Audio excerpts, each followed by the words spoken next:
O Senhor esteja convosco. Ele está no meio de nós. Proclamação do Santo Evangelho de Jesus Cristo, escrito por Lucas. Glória a vós, Senhor. Naqueles dias, Maria partiu para a região montanhosa, dirigindo apressadamente a uma cidade da Judéia. Entrou na casa de Zacarias e cumprimentou Isabel. Quando Isabel ouviu a saudação de Maria, a criança pulou no seu ventre. E Isabel ficou cheia do Espírito Santo. Com um grande grito exclamou: Bendita és tu entre as mulheres, e bendito é o fruto do teu ventre. Como posso merecer que a mãe do meu Senhor me venha visitar? Logo que a tua saudação chegou aos meus ouvidos, a criança pulou de alegria no meu ventre. Bem-aventurada aquela que acreditou, porque será cumprido o que o Senhor lhe prometeu. Palavra da salvação. Glória a vós, Senhor. Caríssimos irmãos, caríssimas irmãs, hoje este nosso texto nos convida a entendermos algumas coisas dentro do projeto de Deus para a salvação da humanidade. A primeira coisa que devemos perceber é a disposição de Maria para ir falar com sua prima Isabel. E lembrando sempre que a caminhada não era uma caminhada tão simples. E lembra, uma mulher naquele tempo não andava sozinha. Havia muita insegurança, como temos no tempo presente. E a mulher nunca saía sozinha, sempre acompanhado de um homem. Não necessariamente precisava ser o seu marido, poderia ser o seu filho, poderia ser o seu cunhado, mas sempre acompanhado de um homem. E Maria vai até a casa de Isabel.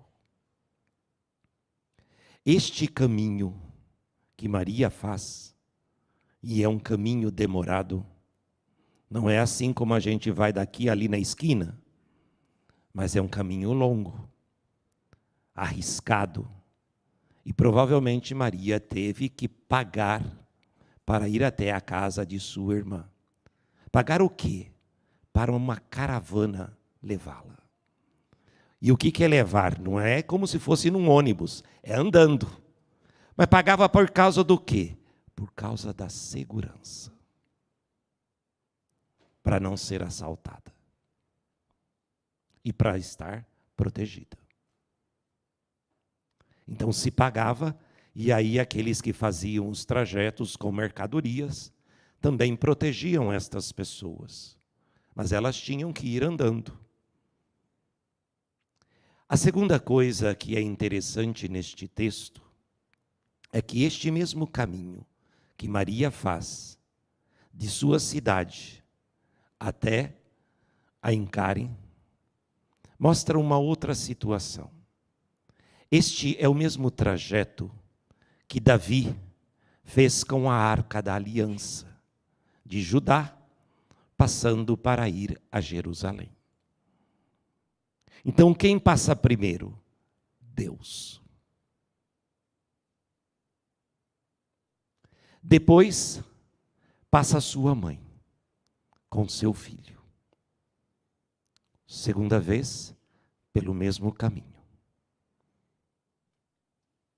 E temos uma terceira vez, no qual também Jesus passa por este mesmo caminho para ir para o final de sua caminhada, a Jerusalém, aonde ele foi condenado e morto.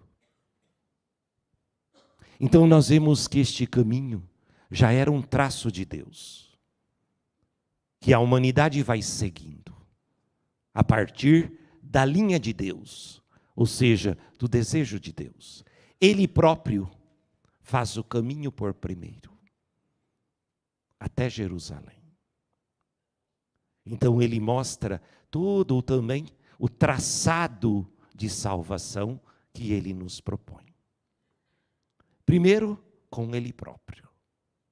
Segundo, com aquela que aceitou livremente o projeto que Deus pediu para ela. E terceiro, aquele a quem ele pediu com mais carinho, o seu próprio filho. Então nós vemos que neste traçado nós temos 3 caminhos bem claros da missão que Deus quer. Aqui nós podemos ir até um pouquinho mais além e dizer assim: aqui nós vemos a antiga humanidade, ou seja, o antigo traçado indo para uma proposta nova. Que proposta nova?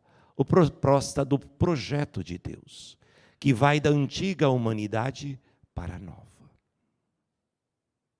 E nós vemos também aqui um elemento bastante interessante. Nós vemos o encontro profundo entre uma virgem que está grávida e uma idosa que está grávida. 2 ações de Deus impossível. Por que é impossível? Uma virgem estar grávida. E uma mulher de idade avançada estar grávida também. 2 projetos do mesmo projeto. Ou 2 processos de um processo. O encontro daquele que vai anunciar com aquele que é o anunciado. O encontro de João Batista com Jesus. Nós vimos também aqui as 2 pessoas, Maria e Isabel, aceitarem o projeto que Deus lhes propôs, sem entender muito claramente. Se a gente tem uma noção, vocês só imaginemos uma senhora grávida, de idade avançada. Isabel, segundo alguns relatos, dizem que ela ficou escondida vários dias, vários meses. Por quê? Porque ela se sentia envergonhada. Ela queria sempre ter um filho, mas ela foi ter um filho idosa. Ela ficava imaginando, eu grávida, já idosa, o que o pessoal vai falar de mim?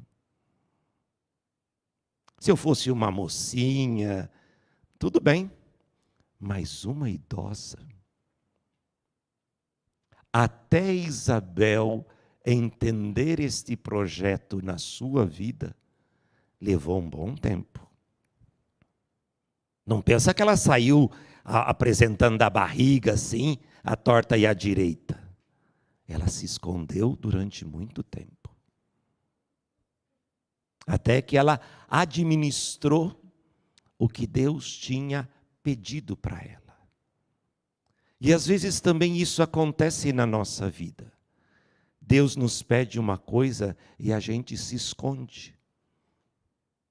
Porque a gente fala assim, mas eu para fazer isso, eu não sirvo, eu não dou conta, eu não consigo, isso é complicado, eu não sei por onde começar. E a primeira coisa é fugir. A segunda coisa é entender. A terceira coisa é aceitar. Então nós vemos isso em Maria e em Isabel.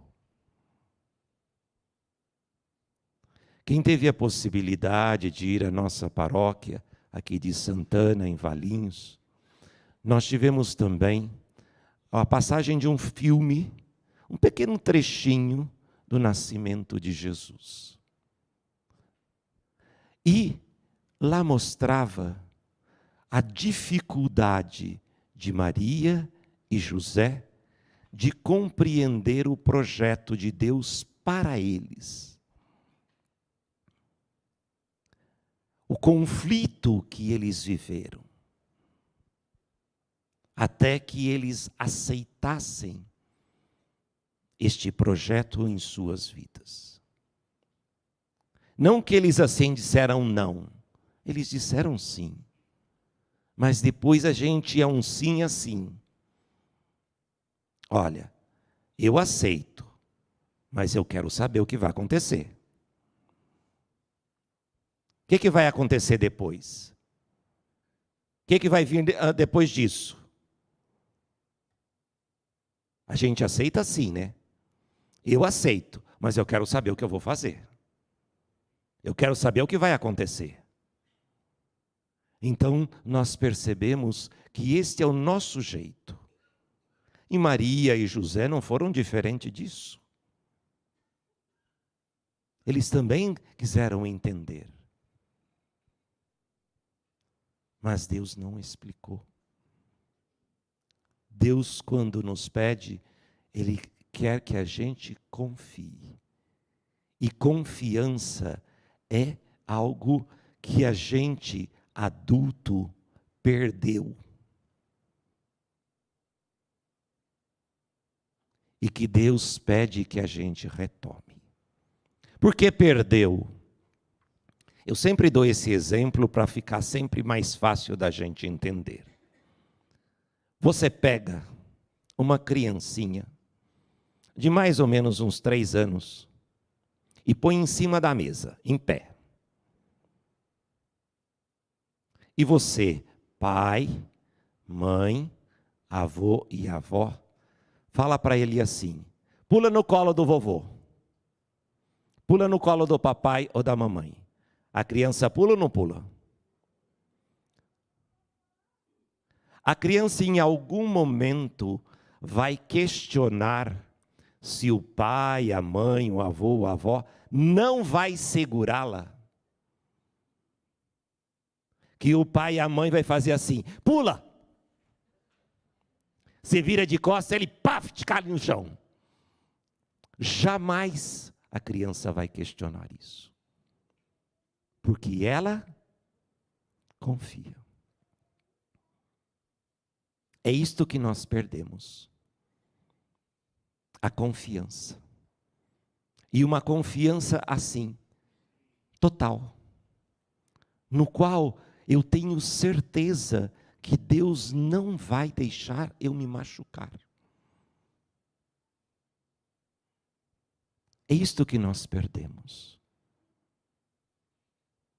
E é isto que nos falta no tempo presente. Confiar verdadeiramente em Deus. A criança não questiona. Não faz nenhuma pergunta. Ô pai, eu posso pular mesmo? Ô mãe, avô, avó, você vai me segurar de verdade? Não tem esse questionamento. Você deu um comando e ele segue imediatamente. Por quê? Porque ele tem certeza que aquele que falou não vai deixá-lo machucar. É assim com Deus.